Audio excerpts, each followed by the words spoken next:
को dean sir ने statement दिया कि मैंने जो है इस नियम के अनुसार काम नहीं किया है, तो मैंने इसी नियम के अनुसार काम किया है। अगर मान लीजिए कि वो पोस्ट महिला द्वारा नहीं भरी जाती, फिर हम एक बार सोच सकते थे। मीडिया सुर्खियों में उन्होंने जो बयान दिया है वो इंटरप्रेट किया है, क्या सही नहीं किया हमने डीन ने?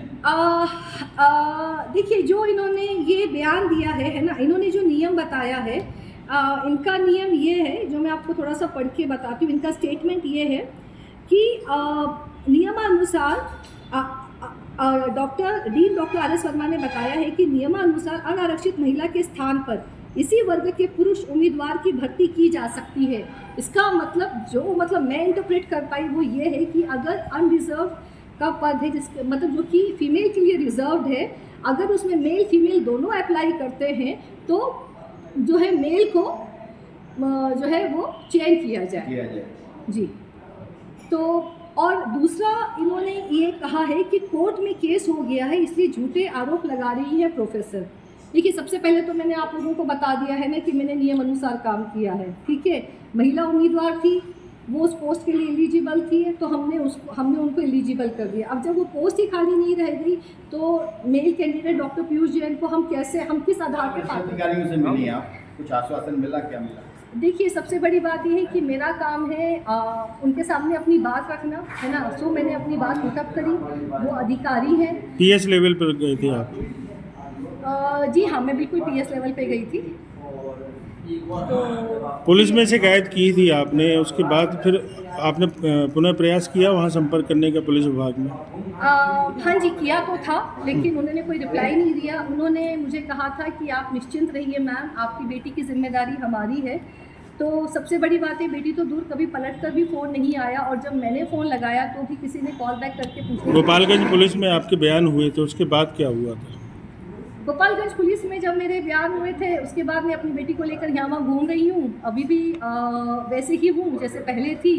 अब तो और शिकंजा बढ़ रहा है, तो और पीएस ने क्या आश्वासन दिया? पीएस ने मेरी बात को सुना है, and PS has agreed to it, and he told me really you have done a very good job. आपने कहीं आपकी कोई गलती नहीं है, आपने बिल्कुल नियम अनुसार। हाँ, बस नियम आपको मैं बता देती हूँ कि नियमों में स्पष्ट उल्लेख है कि यदि अनरिजर्व्ड युवा महिला पद पर किसी महिला का आवेदन नहीं भरता है तो उसी वर्ग के पुरुष उम्मीदवार को पात्र माना जाएगा। ये नियम है, ठीक है। अब क्योंकि युवा महिला की जो थी पोस्ट, उस पर एक डॉक्टर महिला ने ऑलरेडी आवेदन कर रखा था, तो हम स्क्रूटनी कमेटी मेंबर्स ने उसके जो है वो डॉक्यूमेंट्स चेक किए, सब किया उनका, हमने उनको एलिजिबल पाया।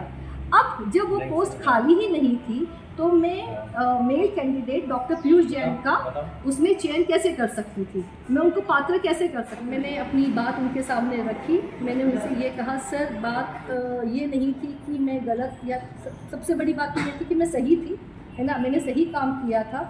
लेकिन उसके बाद जब मेरे पे इतने सारे एलिगेशंस लगाए गए तो मुझे मतलब मैं बहुत ज़्यादा मेंटली डिस्टर्ब हो चुकी हूँ उसके बाद में, कि मैंने अपना काम ईमानदारी से किया और उसके बाद मैं एलिगेशंस ले रही हूँ, मैं शो कॉज नोटिसेस ले रही हूँ, मतलब। लेकिन मैडम, इस तरह की भर्तियाँ और भी हुई होंगी, तो क्या ऐसी भर्तियों में धांधली हुई होगी क्या? ऐसे आरोप हैं? सर देखिए, मैं इसके बारे में कुछ भी नहीं कह सकती, क्योंकि I don't know anything about it. ये सारा घटनाक्रम हो चुका है, कहीं ना कहीं आपको अब डर रहेगा, आप जहाँ जॉब कर रही हैं मेडिकल में, आपके ऊपर दबाव बनाए जाएंगे, आपके ऊपर गलत एलिगेशन लगाए जा सकती हैं? आप देख ही रहे हैं कि लगा कोई कॉन्स्पिरेसी हो सकती है? बिल्कुल हो सकती है, क्यों नहीं हो सकती है, क्योंकि मैं देखिए डीन सर ने कहा है नियम अनुसार काम नहीं किया। काम तो मैंने नियम अनुसार किया, लेकिन मैंने उनके अनुसार काम नहीं किया, इसलिए वो नियम अनुसार काम नहीं कहलाया। कोई डर है आपको? अब आप सोचिए कि मैं अपनी बेटी के साथ हूँ तो बहुत सारे डर होंगे, जॉब जाने का डर होगा, मेरे अगेंस्ट षड्यंत्र होने का डर होगा, मेरे अगेंस्ट बहुत कुछ चीज़ें हो सकती हैं, क्यों नहीं हो सकती। लेकिन दूसरी बात यह है कि मैं इसका पार्ट ही नहीं हूँ। जैसे आपने सुना है कोई दूसरी टीम ने गठित कर दी आपकी टीम के बाद? हाँ जी, उन्होंने गठित करी थी, है ना, और उसके बाद उन्होंने स्क्रूटनी करी। क्या किया? चयन हो गया क्या पुरुष उम्मीदवार का? नहीं हुआ। नहीं किया अभी? नहीं हुआ।